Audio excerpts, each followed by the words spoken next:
6 months after the Tree of Life attack, those who were inside the synagogue that day continue to deal with the impact it's having on their lives.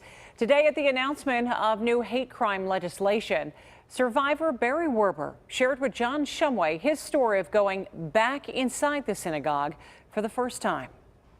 Standing outside the Tree of Life door and memorial, Barry Werber talked about his lost friends.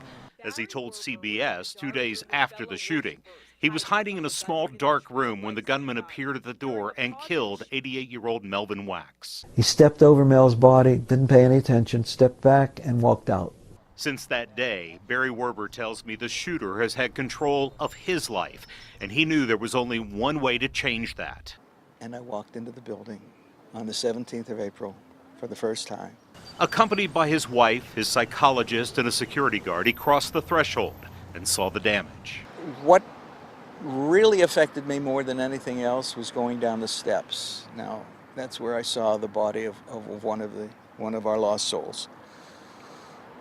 But I had to do it. Through the main sanctuary, he walked to the room where he was hiding while the frenzy of activity outside and inside the temple swirled.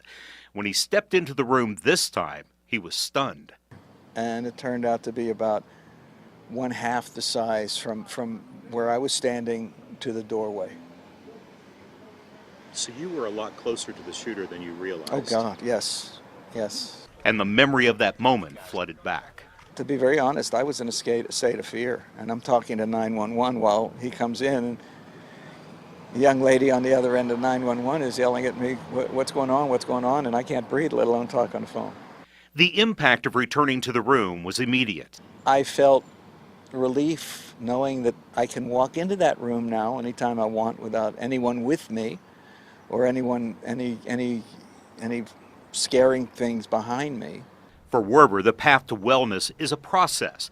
He looks for security guards in public places and just now can sit with his back to a door. It will always be with me. But the distance between then and now and walking into the building really was a catharsis, was able to remove some of the fear from my head.